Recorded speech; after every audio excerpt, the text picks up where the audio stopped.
හරි අපි මුලින්ම අයිඩියා එකක් ගමු මොකද්ද මේ වයින්ඩින් අප් කියන්නේ කියලා. දැන් අපි දෙවනි වීඩියෝ ලෙසන් එකේදී ඔයාලට මතකයි අපි කතා කරා perpetual succession කියලා දෙයක් ගැන. ඒ කියන්නේ අපි කිව්වා ව්‍යාපාරයක් වුණාම සමාගමක් වුණාම මේක ලියාපදිංචි කරාම කම්පැනි එකක perpetual succession එකක් අඛණ්ඩ පැවැත්මක් තියෙනවා. හැබැයි අපි එහෙම අඛණ්ඩ පැවැත්මක් තියෙනවා කියලා කිව්වට සමහර අවස්ථාවලදී සමාගම වලට සිද්ධ වෙනවා සමාගම එහෙම නැත්නම් තම ආයතනය වහලා දාන්න. උදාහරණයක් විදිහට ආයතනය පවත්වාගෙන යන්න පුළුවන් ආකාරයට ඔවුන්ට වත්කම් නැත්නම් එහෙමත් නැත්නම් ඔවුන්ට ලාභ නැත්නම් එහෙම අවස්ථාවකදී කම්පැනි එකට සිදු වෙනවා වහලා දාන්න. හැබැයි අපි අර කලින් කිව්වාගේ හන්දිය මුදලාලි කෙනෙක්ට අද හිතුනොත් එහෙම මං හෙටින් නම් කඩේ වහලා දානවා කියලා ඔහුට අදට හැටම පුළුවන් කඩේ වහලා දාන්න. එහෙමත් නැත්නම් ඒ මොහොතේම පුළුවන් කඩේ වහලා දාන්න. ඒ විදිහට බෑ සමාගමක් වහලා දාන්න. සමාගමක් වහලා දානකොට අනුගමනය කර යුතු ක්‍රියාපිළිවෙතක් තියෙනවා. එහෙමත් නැත්නම් සමාගම මේ විදිහට වහලා දාන එකට ක්ලෝස් ඩවුන් කරන එකට එහෙම ක්ලෝස් ඩවුන් කරනකොට අනුගමනය කරපු ප්‍රොසෙස් එක දක්වලා තියෙන ලෝ එකට තමයි අපි වයින්ඩින් අප් කියලා කියන්නේ. මේකට හේතු කාරණා කිහිපයක් තියෙනවා. දැන් කඩේ මුදලාලි කෙනෙක් කඩේ වහලා දාන එකයි ඒ කඩේ මුදලාලි එක සමාගමක් විදිහට ලියාපදිංචි කරලා තියෙන අවස්ථාවක වහලා දාන කොටයි අවස්ථා දෙකක් තියෙනවා. ඒකෙදී තියෙන වගකීම් අවස්ථා දෙකක්. අපි ඒ ගැන දෙවන වීඩියෝ එක සහ තුන්වෙනි වීඩියෝ එකේදී පැහැදිලිව කතා කරා. දැන් එතකොට අපි මේ කතා කරපු වගකීම් මේ හැමදේත් එක්කම මේ විදිහට ලෝ එකකින් සමාගමක් වහලා දානකොට වයින්ඩ් අප් කරනකොට ප්‍රොසෙස් එකක් ඇඩප්ට් කරලා තියෙන හේතු කාරණා කිහිපයක් තියෙනවා. පළවෙනි හේතු කාරණාව තමයි සමාගමේ ඒ වෙනකොට කම්පැනි එක සතුව මොන හරි ඇසෙට්ස් තියෙනවා නම් ඒ ඇසෙට් වලට මොකද කරන්න කියලා. දැන් කඩේ මුදලාලි කෙනෙක් හන්දියේ කඩේ මුදලාලි කඩේ වහලා දැම්ම කියලා ඒකේ ප්‍රශ්නයක් වෙන්නේ නැහැ කඩේ අයිතිකාරය. එහෙම නැත්නම් කඩේ තිබිච්ච ගොඩනැගිල්ල කාටද අයිති කියලා. කඩේ ගොඩනැගිල්ල කොහොමද අයිති අයිතිකාරයාට? මොකද එතනදී අයිතිකාරයා අයිතිකාරය සහ කඩේ අතර වෙනසක් නැහැ දෙන්නම එකම පුද්ගලයෙක්. නමුත් සමාගමක් වුණාම ඊට වඩා වෙනස්. එතන ෂෙයා හෝල්ඩර්ස්ලා ගොඩක් ඉන්නවා. එතකොට ප්‍රශ්නයක් ඇති වෙනවා සමාගමක තියෙන වත්කම් කොහොමද බෙදා හරින්නේ කියලා. ඉතින් ඒ නිසා පළවෙනි අවස්ථාව වයින්ඩ් අප් කරන වයින්ඩින් අප් වලට ලෝෆුල් ප්‍රොසෙස් එකක් තියෙනකට හේතුව තමයි dispose the assets of the company. Company එක සතු assets කොහොමද dispose කරන්න කියන එක තීරණය කර ගැනීමත් මේ එක හේතුවක් වයින්ඩින් අප් ප්‍රොසෙස් එකක් නීත්‍යානුකූලව එහෙම නැත්නම් ලෝ එකෙන් දක්වලා තියෙන. තව හේතුවක් තමයි settlement of company debts. Company එකේ debts තියෙනවා නම් කම්පැනි එක ණය වෙලා තියෙනවා නම් බැංක් ලෝන් හෝ වේවා ක්‍රෙඩිටර්ස්ලා හෝ වේවා ණයකාරයෝ එහෙම ඉන්නවා නම් ඒව සෙටල් කරන්නේ කොහොමද? ඒව බැලන්ස් කරන්නේ කොහොමද කියන එකත් එක හේතුවක් වයින්ඩින් අප් ප්‍රොසෙස් එකක් ලෝෆුලි තියෙන. තව හේතුවක් තමයි distribution of remaining surplus. ආයතනයේ සතුව ඉතුරු වෙච්ච මොකක් හරි සර්ප්ලස් එකක් තියෙනවා නේ. කියන්නේ දැන් ආයතනයේ වත්කම් ටිකක් බෙදලා දාලා ආයතනයේ සතුව තිබිච්ච වගකීම් ඔක්කොම ටික නිරවුල් කරලා ඉවරනා පස්සේ ඉතුරු වෙලා තිබුණොත් එහෙම අතිරික්තයක් සර්ප්ලස් එකක් ඒක කොහොමද බෙදා හරින්නේ? ඒක ඩිවිඩන්ඩ්ස් විදිහට දෙනවද? අන්නේ ආදී විදිහට ඒ දේවල් trying to balance the interest of the stakeholders. මේකට අල්මක් තියෙන මේකට ආයතනයේ සම්බන්ධයෙන් අල්මක් තියෙන පුද්ගලයන්ට මේ දේවල් ඔවුන්ගේ ඉන්ට්‍රස්ට් බැලන්ස් කරන්න කොහොමද කියන එක තමයි වයින්ඩින් අප් වලදී සිද්ධ වෙන්නේ. අන්න ඒ නිසායි වයින්ඩින් අප් කියන එක අර මම කලින් කිව්වා වගේ ප්‍රොප්‍රයිටර්ෂිප් එකක් වගේ තනි පුද්ගල ව්‍යාපාරයක් වගේ එක සැරේම වහලා දාන්න බැරි. හරි. එතකොට කම්පැනිස් ඇක්ට් එකේ සෙක්ෂන් 267 යටතේ දක්වලා තියෙනවා වයින්ඩින් අප් කරන්න පුළුවන් කම්පැනි එකක් වහලා දාන්න පුළුවන් ආකාර තුනක්. පළවෙනි ආකාරය තමයි වයින්ඩින් අප් by court. ඒ කියන්නේ උසාවි විසින් නියෝගයක් දීලා ඒ උසාවි නියෝගයට අනුව කටයුතු කරමින් කම්පැනි එකක් වහලා දාන්න පුළුවන්. තව අවස්ථාවක් තමයි සෙක්ෂන් 267 දක්වලා තියෙන වොලන්ටරි වයින්ඩින් අප්. එහෙමත් නැත්නම් සමාගම විසින්ම තීරණය කරලා අපි සමාගම ඈවර කරන්න ඕනේ වහලා දාන්න ඕනේ කියලා තීරණය කළා වොලන්ටරිලි වයින්ඩ් අප් කරන එක. තුන්වෙනි එක තමයි ඒකත් වොලන්ටරි වයින්ඩින් අප් විදිහම තමයි වයින්ඩින් අප් හැබැයි subject to the supervision of the court.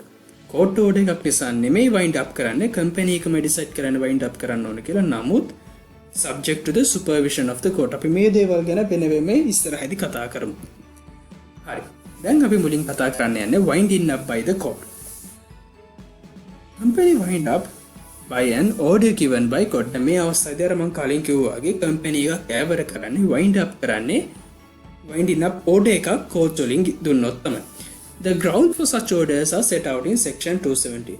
දැන් අපි දන්නවා කෝට් විසින් යම්කිසි නියෝගයක් කරනකොට ඒකට ග්‍රවුන්ඩ්ස් තියෙනවා. දැන් ඩිවෝර්ස් ඕඩර් එකක් දෙන්න නම් ඩිවෝර්ස් එකට ග්‍රවුන්ඩ්ස් තියෙනවා. ඒ වගේ වයින්ඩින් අප් වලටත් ග්‍රවුන්ඩ් එකක් අනිවාර්යයෙන්ම තිබිය යුතුයි. ඒක කම්පැනිස් ඇක්ට් එකේ සෙක්ෂන් 270 යටතේදී ග්‍රවුන්ඩ්ස් වගේ දක්වලා තියෙනවා. එතකොට ඒ ග්‍රවුන්ඩ්ස් එකට වැටෙන දෙයක් නම් එහෙම අවස්ථාවකදී it shall be compulsory to be wound up. එහෙම අවස්ථාවකදී ඒක ග්‍රවුන්ඩ් එකක් ඔප්පු වෙනවා නම් එහෙම අවස්ථාවකදී කෝච් විසින් අනිවාර්යයෙන්ම ඕඩර් එකක් ලබා දෙනවා මේ සමාගම වයින්ඩ් අප් කරන්න කියලා. දැන් අපි බලමු මොනවද මේ ග්‍රවුන්ඩ්ස් කියලා කෝච් වලට වයින්ඩින් අප් ඕඩර් එකක් දෙන්න පුළුවන්. පළවෙනි අවස්ථාව තමයි මෙතන තියෙන ඔයාලට පේනවා the special resolution. කම්පැනි එක විසින් ස්පෙෂල් රෙසොලූෂන් එකක් සම්මත කරගත්තොත් එහෙම that the company be wound up by the court. Coat එක තුලින් අපි කම්පැනි එක වවුන්ඩ් අප් කරනවා කියලා ස්පෙෂල් රෙසොලූෂන් එක පාස් කරොත් අන්න එහෙම අවස්ථාවකදී කෝට්ස් විසින් අනිවාර්යයෙන්ම ඕඩර් එකක් දිය යුතුයි කම්පැනි එක වයින්ඩින් අප් කරන්න. දෙවෙනි අවස්ථාව තමයි the company does not commence its businesses within a year from its incorporation or suspend its business for 1 year. Company එක ඉන්කෝපරේට් කරලා රෙජිස්ටර් කරලා අවුරුද්දක් ගත වුණාට පස්සෙත් කම්පැනි එකේ බිස්නස් පටන් ගන්න නැත්නම් කම්පැනි එකේ ව්‍යාපාර කටයුතු පටන් අරගෙන නැත්නම් අන්න එහෙම අවස්ථාවකදී කෝට් වලට පුළුවන් වයින්ඩින් අප් ඕඩර් එකක් ලබා දෙන්න. තව අවස්ථාවක් තමයි if the number of members falls below the minimum number required in subsection 2 of section 4. අපි මේකත් කතා කරා දෙවෙනි සහ තුන්වෙනි වීඩියෝස් වලදී මොනවද මේ minimum number of required කියලා minimum number of members කියන කාරණාව අපි පැහැදිලිව කතා කරා.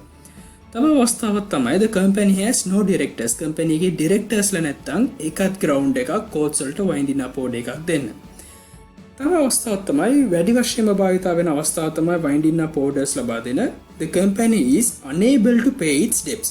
මේක තමත් වැදගත්. මේක වැඩිදුරටත් පැහැදිලි කරලා දීලා තිනවා සමාගම පනත යටතේදී. ඒ නිසා අපි ඊළඟට කතා කරමු මොකද්ද මේ unable to pay its debts කියන්නේ කියලා. අවසාන අවස්ථාව තමයි කම්පැනි එක වයින්ඩ් අප් කරන. එතනදී කෝට්ස් වලට වැඩි ඩිස්ක්‍රිෂන් එකක් දීලා තියෙනවා. the court is of opinion that it is just and equitable. දැන් ග්‍රවුන්ඩ්ස් වගේක් දීලා වෙලා ඒ ග්‍රවුන්ඩ්ස් වලට ලිමිට් කරලා නැහැ කෝට්ස් වල ඩිස්ක්‍රිෂන් එක. කෝට්ස් වලට පාප එක දීලා තියෙනවා ඒ හීරීන් එකක් කරලා හීරීන් එකේදී එයාලට තීරෙනවා නම් මේක just and equitable කෝට් එක වයින්ඩ් අප් කරන්න කියලා. එහෙම අවස්ථාවකදී කෝට්ස් වලට පුළුවන් ඕඩර් එකක් ලබා දෙන්න මේ කම්පැනි එක වයින්ඩ් අප් කරන්න කියලා. ඉතින් ඔන්න ওই දේවල් තමයි කෝට් එකක් මගින් කම්පැනි එකක් වයින්ඩ් අප් කරන්න පුළුවන් ග්‍රවුන්ඩ්ස් ටික. ඉතින් ওই ග්‍රවුන්ඩ්ස් යටතට එනවා නම් කෝට් එකේ ඕඩර් එකක් තුලින් කම්පැනි එකක් වයින්ඩ් අප් කළ යුතුයි. දැන් අර මම කලින් කිව්වා වගේ සෙක්ෂන් 270 දක්වලා තිබුණු එක ග්‍රවුන්ඩ් එකක් තමයි unable to pay its debts කියන එක. මේක සෙක්ෂන් 271 දී තවදුරටත් පැහැදිලි කරලා දීලා තියෙනවා. එතනදී කියනවා a company shall be deemed to be unable to pay its debts. Company එක සලකනවා යාලගේ debts ණය ගෙවන්න බැහැ කියලා. මොනවද ඒ අවස්ථා දෙක? එක අවස්ථාවක් තමයි creditor කෙනෙක්. මම මේකේ අදහස වල සරලව කියනවා. දැන් creditor කෙනෙක් ඉන්නවා නම් කම්පැනි එකක 50,000 rupees not sum of exceeding 50,000 rupees රුපියල් 50,000ට වඩා ණයක් තියෙන පුද්ගලයෙක් කම්පැනි එකේ කම්පැනි එක කාට හරි පුද්ගලයෙක්ගෙන් රුපියල් 50,000ට වැඩි ප්‍රමාණයක් ලබාගෙන තියෙනවා නම් ඒ අදාළ පුද්ගලයා කම්පැනි එකට in writing එයාලගේ registered office එකට demand එකක් කරනවා නම් ඉල්ලීමක් කරනවා නම් මගේ මේ ණය මගේ මේ due amount එක මට ගෙවන්න කියලා එහෙම request එකක් කරලා එහෙම demand එකක් කරලා කම්පැනි එක සති 3ක් යන කාලයක තුලදී ඒක රිජෙක්ට් කරනවා නම් එහෙම නැත්නම් ඒක නිග්ලෙක්ට් කරනවා නම් ඒක නොසලකා හරිනවා නම් ඒක පේ කරන්න අන්න එහෙම අවස්ථාවකදී ඒක සලකනවා companies unable to pay its debts කියලා. 50,000කට වැඩි 50,000 වලට වඩා වැඩි සම් එකක් තියෙන පුද්ගලයෙක් ඊට වඩා තියෙන ණයක් තියෙන පුද්ගලයෙක් කම්පැනි එකෙන් රික්වෙස්ට් එකක් කරලා ඊ අදාළ කාල පරාසය තුරදී 3 weeks වලින් කම්පැනි එක ඒක පේ කරන්න බැරි වුණොත් එහෙම ඒකට රෙස්පොන්ඩ් කරේ නැත්නම් අන්න එහෙම අවස්ථාවකදී සලකනවා companies unable to pay its debts. එහෙනම් මේක ග්‍රවුන්ඩ් එකක් වෙනවා සෙක්ෂන් 270 යටතේ කෝට්ස් වලට වයින්ඩින් අප් ඕඩර් එකක් ඉෂුව කරන්න. එතකොට දෙවෙනි අවස්ථාව තමයි it is proved to the satisfaction of the court that the company is unable to pay its debts. And in determining whether a company is unable to pay its debts, the court shall take into account the contingent and prospective liabilities of the company. Then දෙවෙනි අවස්ථාවේදී discretion එක දීලා තියෙන අර වගේ ඊක්වේෂන් එකක් නැහැ. දැන් අතනදී කියන රුපියල් 50000යි සති 3යි ඒ වගේ දක්වලා තියෙනවා. නමුත් දෙවෙනි අවස්ථාවේදී එහෙම ස්පෙસિෆික් ක්‍රමවේදයක් නැහැ. එතනදී කෝඩ්ස් වලට කියලා තියෙනවා. කෝඩ්ස් වලට සැටිස්ෆයි වෙනවා නම් ඒ කම්පැනි එක අරන් තියෙන ණය සහ වර්තමානයේ තියෙන ණය සහ අනාගතයේදී ඇතිවෙන්න පුළුවන් ණය මේ හැමදේම සලකලා බලලා ඒ තියෙන ලයබිලිටිස් එක කම්පැනි එකට වර්තමානයේ තියෙන ඩෙබ්ට්ස් පේ කරන්න බැහැයි කියලා කෝඩ්ස් එතනදී සැටිස්ෆයි වෙනවා නම් කෝඩ්ස් ඩීම් කරනවා මේ කම්පැනි එක unable to pay its debts. එහෙනම් ඒ අවස්ථාවේදී කෝඩ්ස් වලට පුළුවන් සෙක්ෂන් 270 යටතේදී වයින්ඩින් අප් ඕඩර් එකක් නිකුත් කරන්න. හරි. ඊට පස්සේ සෙක්ෂන් 272 යටතේ අපි බලමු application for a winding up. winding up එකක් සම්බන්ධයෙන් application එකක් නිකුත් කරන්න පුළුවන් කොහොමද කියලා. An application to the court for the winding up of a company shall be by petition presented subject to the provision of this section. එතකොට winding up එකක් සම්බන්ධයෙන් application එකක් කරන්න ඕනේ petition එකක් ආකාරයෙන්. අපි ඊට පස්සේ බලමු කාටද පුළුවන් එහෙම petition එකක් කරන්න කියලා. either by the company එකටමත් පුළුවන් winding up සම්බන්ධයෙන් petition එකක් courts වලට යොමු කරන්න application එක දාන්න. or by any creditor or creditors, contributory or contributories, or by all or කියපු සමාගම නායකාරයෝ contributories or any of those partly, jointly or separately. මේ කට්ටිය එකතු වෙලා හරි වෙන හරි කොහොම හරි ඕනම පිරිසකට පුළුවන්. හැබැයි කම්පැනි එක හෝ නායකාරයෙක් හෝ contributory කෙනෙක් විය යුතුයි. හැබැයි contributories වලට යම්කිසි limitation එකක් දාලා තියෙනවා. එතනදී කියනවා a contributory shall not be entitled to present a winding up petition unless the number of members falls below the minimum number required. එයාලට winding up petition එක ගේන්න පුළුවන් මෙන්න මේ grounds දෙක යටතේ තමයි. දෙවෙනි පළවෙනි එක අර minimum number requirement එක ඒකට වඩා අඩු වෙන්න ඕනේ. එහෙමත් නැත්නම් the shares in respect of which he is contributory either were originally allotted to him for at least 6 months during the 18 months immediately preceding the date of commencement of winding up. ඒ කියන්නේ contributory කෙනෙක්ට winding up application එකක් දාන නම් ඔහු අවම වශයෙන් මාස 6ක පුරාවට කම්පැනි එකේ shareholder කෙනෙක් වෙන්න ඕනේ. කියන උදාහරණයක් විදිහට යම්කිසි පුද්ගලයෙක් කම්පැනි එකේ shares අරන් මාස 2ක කාලයක් නම් ඒ මාස 2ක කාලයක නම් ඔහු shares අරගෙන තියෙන ඔහුට බෑ winding up application එකක්. එහෙම නැත්නම් winding up petition එකක් courts වලට දාන්න. ඔහු අවම වශයෙන් at least 6 month මාස 6ක කාලයක් කට කලින් ඔහු shares අරගෙන තියෙන්න ඕනේ winding up application එකක් courts වලට දාන්න නම්.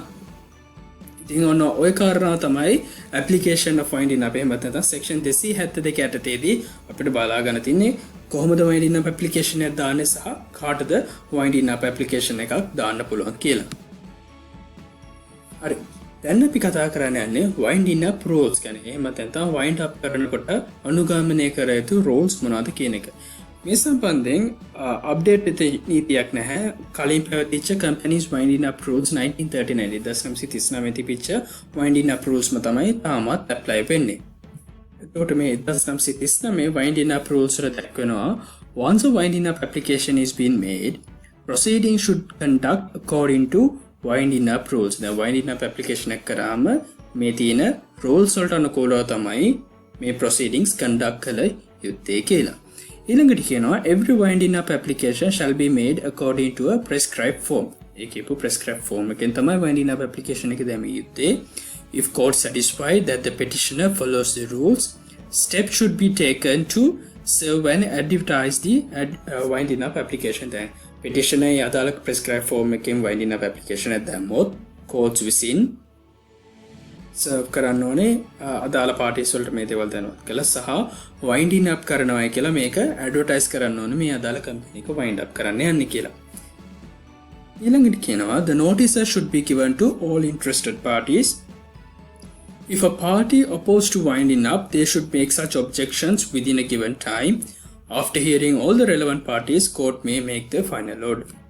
ඉතින් ඔන්න ඔය විදිහට තමයි winding up rules යටතේ දක්වලා තියෙන්නේ. ඒක ගොඩක් ලොකුට ඔලුවට ගන්න එපා. නිකන් බේසිකලි හිතා ගන්න. winding up rules කියලා දෙයක් තියෙනවා. ඒකෙදි මෙන්න මේ වගේ process එකක් අනුගමනය කරන්න කියලා courts වලට guideline එකක් තියලා තියෙනවා.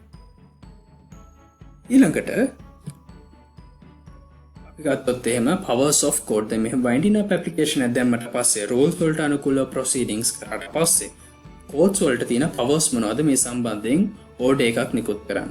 සෙක්ෂන් 273 යටතේදී කෝට්ස් වලට තියෙන පවර්ස් දක්වලා තියෙනවා. එතනදී කියනවා කෝට් එකට පවර් තියෙනවා. කෝට් මේ dismiss the application. කෝට් එකට discretion එක තියෙනවා. අවශ්‍ය නම් මේ application එක dismiss කරන්න. adjourn the hearing conditionally or unconditionally. යම්කිසි conditions දාලා මේ hearing එක යම්කිසි කාලයකට නවත්තන්න පුළුවන්. adjourn කරලා ඒ conditions succeed වෙනවා නම් ඒතර dismiss කරන්න පුළුවන්. ඒ conditions satisfy කරේ නැත්නම් එතකොට order එකක් නිකුත් කරන්න පුළුවන් courts wind up කරන්න කියලා.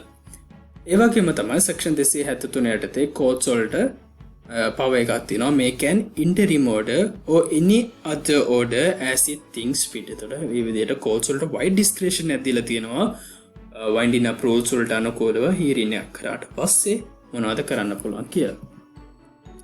ඊළඟට wind up කරන්න පුළුවන් දෙවෙනි ක්‍රමවේදය තමයි voluntary winding up.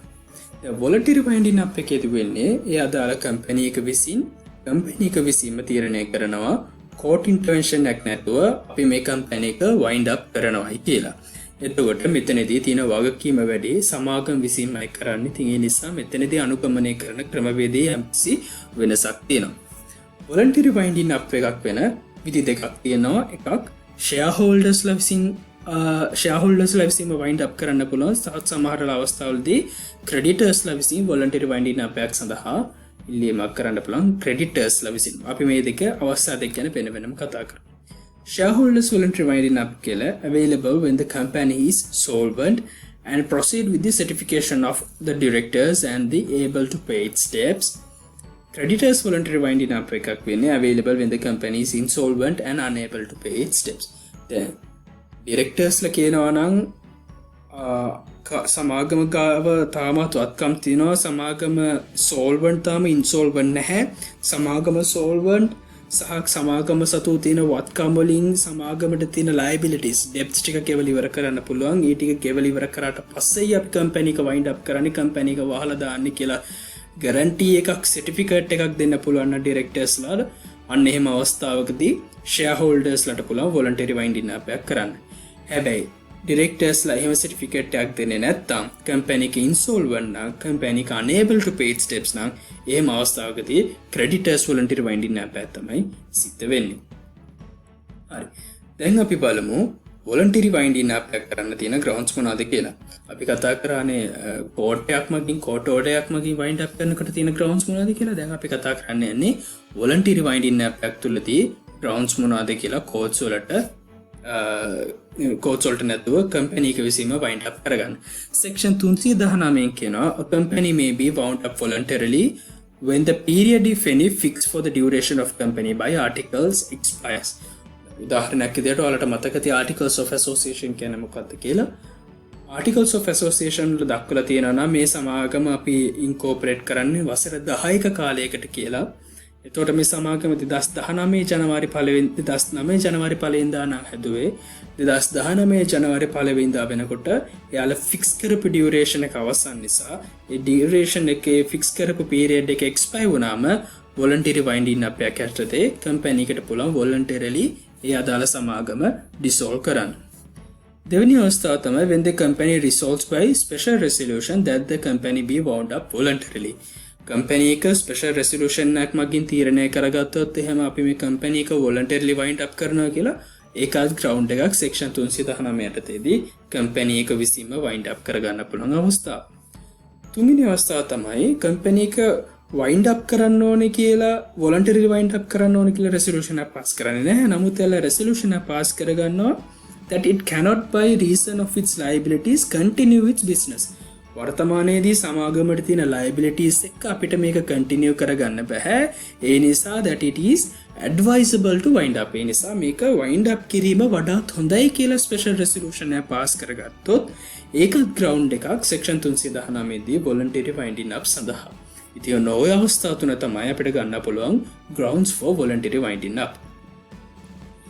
ඊළඟට declaration of solvency. මේක ඉතාමත් වැදගත් දෙයක්. දැන් අපි මේ කතා කරන බලද්දී මොකද්ද වැදගත්කම කියලා අපි හොයාගමු. For shareholders winding up, company must be solvent. දැන් මම කියවනේ වර්ග දෙකක් තියෙනවා කියලා. voluntary winding up එකට තියෙනවා shareholders winding up, creditors winding up. shareholders winding up වෙන company එක solvent වුණාම directorsලා ඒ සම්බන්ධයෙන් guarantee එකක් දුන්නාම එතකොට shareholders ලගේ winding up එකක් කරන්න නම් company එක අනිවාර්යයෙන්ම solvent වෙන්න ඕනේ, company එක සතුව වක්කම් තියෙන්න ඕනේ, යාලගේ වගකීම් ටික ගෙවලා ඉවර කරන්න පුළුවන් ප්‍රමාණයකට. අපි එතකොට එක්කෙනා company එක ණය නෑ solvent කියලා. මොකද හේතුව තමයි company එක විසින්ම තීරණය කරනවා අපි මේ company එක වහලා දානවා කියලා. එයාලා personally guarantee එකක් certificate එකක් දෙන්න ඕනේ. මොකද මෙතන court involvement එකකුත් නැති නිසා transparency ප්‍රශ්න එන්න පුළුවන් නිසා නායකාරයන් ආරක්ෂා කරන්න, creditors ලගේ rights ආරක්ෂා කරන්න එයාලට guarantee එකක් certificate එකක් තියෙනවනේ. හරි company එකේ වැඩ කටයුතු නතර කරයි, business operations නතර කරයි. හැබැයි මේ අදාළ කාලය තුලදී අනිවාර්යයෙන්ම අපිට අපේ ණය ටික ලැබෙවි කියලා. ඉතින් අන්න ඒ හේතුව නිසා තමයි අනිවාර්යයෙන්ම shareholders winding up එකක් නම් company එක solvent විය යුත්තේ to protect the rights of the creditors. Therefore, directors must make a declaration of solvency by a majority decision at a board meeting. So, directors la decide karla එයාලා certificate එක දෙන්න ඕනේ. අපිට පුළුවන් directors must declare that the company is able to pay debts in full within 12 months from the commencement of winding up. අපි මේ company එක winding up process එකට දාලා මාස 12ක කාලය ඇතුළතදී අපිට පුළුවන් තියෙන ණය සේරම සියල්ලම fully pay කරලා ඉවර කරන්න. ඒ සඳහා company is able to pay its debt, company එකට assets තියෙනවා කියලා directorsලා certificate එකක් දෙනවා නම්, declaration එකක් දෙනවා නම් sign කරලා අන්න එතකොට පුළුවන් shareholders winding up එකක් කරන්න. හැබැයි directorsලා fail වෙනවා නම් එහෙම declaration එකක් දෙන්න, that will amount to a creditors winding up. එතකොට ඔයාලට තේරෙනවනේ වෙනස shareholders winding up එකයි creditors winding up එකයි. මේ දක්වලා තියෙන section 324 දී මේක පැහැදිලි කරලා තියෙනවා. ඔයාලට section එකේ කියෝ ටිකක් ලොකු කතන්දරයක් තියෙන but basic idea එක මෙන්න මේ කතන්දර. shareholders winding up අනිවාර්යයෙන්ම company එක solvent වෙන්න ඕනේ. solvent වෙලා solvent වීම තුලින් අදහස් කරන්නේ directors certificate එකක් දෙනවා, declaration එකක් දෙන්න ඕනේ. අපි මාස 12ක් ඇතුළත අනිවාර්යයෙන්ම ඔයාලගේ ණය ටික ගෙවලා ඉවර කරනවායි කියලා. ඒ guarantee එක දෙනවා නම් creditors ලගේ right ආරක්ෂා වෙනවා. එහෙනම් creditors ලට තියෙනවා යම් කිසි අදහසක් directors ලා මේ අනිවිදේ inquiry එකක් කරලා මේ දේ declaration එක දෙන්න කියලා. එතකොට එහෙම declaration එකක් දුන්නොත්, එහෙම දීලා company එකට ණය ගෙවන්න බැරි වුණොත් එහෙම directors ලා liable වෙනවා ඒ අතර ණය ගෙවන්න. ඉතින් ඒ නිසා හැමතිස්සෙම creditors ලගේ rights ආරක්ෂා වෙනවා. එහෙම guarantee එකක් declaration එකක් නොකරොත් එහෙනම් company එකට පුළුවන් creditors ලට පුළුවන් creditors winding up එකක් කරන්න. ඊළඟට notice of resolution to wind up voluntarily. When the company has passed a resolution for voluntary winding up, අපිට කලින් කතා කරන්නේ special resolution එකකින් පුළුවන් නේ voluntary winding up වලට resolution එක pass කරගන්න. ඒක ground එකක් නේ. එහෙම pass කරගත්තොත් section 320 සඳහන් කරනවා it shall within 14 days from the date of passing the resolution, A resolution එක pass කළා දවස් 14ක් ඇතුළතදී give notice of the resolution by publication in the gazette. ඒක ගැන දක්වලා gazette එකේ සඳහන් කරන්න ඕනේ, publish කරන්න ඕනේ. එතකොට society එක දැනගන්නවා මෙහෙම company එක wind up කරනවා කියලා. ඒතකොට objections දෙනවා. ඒ හැම දෙයක්ම සිද්ධ කරන්න පුළුවන් ඒ ඔස්සේ. ඊළඟට අපි බලමු මොනවද consequences voluntary winding up වලදී කියලා. From date of commencement of winding up, cease to carry out business except required for beneficial winding up of the company. දැන් winding up process එක පටන් ගත්ත දවසේ ඉඳන් company එකේ business කටයුතු වුණ අතර කළ යුතුයි, cease කළ යුතුයි. But corporate status and corporate powers shall remain until it dissolved. winding up පටන් ගත්තට company එකේ නම, company එකේ නම යටතේ වුන්ට කරන්න පුළුවන් ගනුදෙනු කිසිවක් නැති වෙන්නේ නැහැ. උදාහරණයක් විදිහට company එකේ business නතර කරා කියලා company එකේ නම නැති වෙන්නේ නැහැ. උන්ට company එකේ නමෙන් පුළුවන් ඔවුන්ගේ assets ටික විකුණලා දාලා හරි ඔවුන්ගේ debts ටික, liabilities ටික ගෙවලා ඉවර කරගන්න. මොකද corporate status එක dissolve වෙනකම්ම company එක සතුව තියෙනවා. The company being voluntarily wound by shall appoint one or more liquidators to wind up the affairs and distribution of the assets. The company එක voluntary wind up කරනකොට යාලා අනිවාර්යයෙන්ම appoint කරගන්න ඕනේ liquidator කෙනෙක්. එහෙම liquidator කෙනෙක් පත් කරගත්තාන් පස්සේ directors ලා විසින් නෙමේ liquidator තමයි හැම පව එකක්ම යන්නේ. එතකොට සරලව කිව්වොත් එහෙම directors ලාව replace කරන liquidators ලාද මෙච්චර කාලයක් සමාගමේ කටයුතු කරලා directors ලා නමුත් වයින්ඩින් අපොල්දි ඩිරෙක්ටර්ස්ලට නෙමේ රෙස්පොන්සිබිලිටි එක තියෙන්නේ මොකද ඒකට පිට කෙනෙක් ලැබිය යුතුයි කියන මතයක් තියෙනවා නැත්නම් ඩිරෙක්ටර්ස්ලා ඒ අදාළ දේවල් හරියට කරන්න නැති වෙයි කියලා වුන් ඉන්ටරෙස්ටඩ් පාටි එකක් නිසා සමහර දේවල් සම්බන්ධයෙන් ඉතින් ඒ නිසා ලික්විඩේටර් කෙනෙක් අපොයින්ට් කර යුතුයි අනිවාර්යයෙන්ම එක්කෙනෙක් හෝ කීප දෙනෙක් එයාව අපොයින්ට් කරලා ඒ ලික්විඩේටර් තමයි ඊට පස්සේ ඒ අදාළ ඩෙබ්ස් ගෙවනේවා ඇසෙට්ස් ඩිස්ට්‍රිබියුට් කරනේවා මේ හැමදේම සිද්ධ කරන්නේ ඒ අදාළ ලික්විඩේටර් විසින් ඊළඟට අපි කතා කරන්නේ winding up subject to the supervision of the court තුන්වෙනි අවස්ථාව winding up කරන්න පුළුවන්.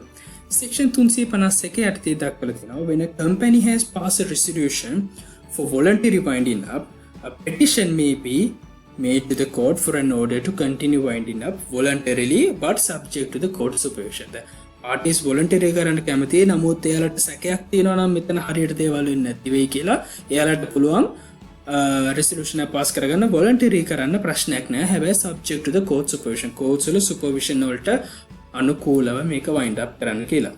ඉතින් ඔන්න ඔය දේවල් තමයි අපිට මේ වීඩියෝ ලෙසන් එකෙන් බදලා ගන්න තිබ්බේ. ඔයාලට මොන හරි ප්‍රශ්න තියෙනවා නම් ඔයාලට පුළුවන් අපේ online law master Facebook page එක ඔස්සේ දේවල් අපිට කියන්න. එහෙමත් නැත්නම් YouTube channel එකේ comment section එක යටතේ ඔයාලගේ ප්‍රශ්න අහන්න.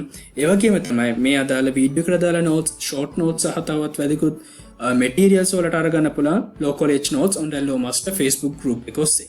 එහෙනම් අපි ඊළඟ වීඩියෝ ලෙසන්ස් වලින් හමු වෙනතුරු ඔබට සුබ දවසක්.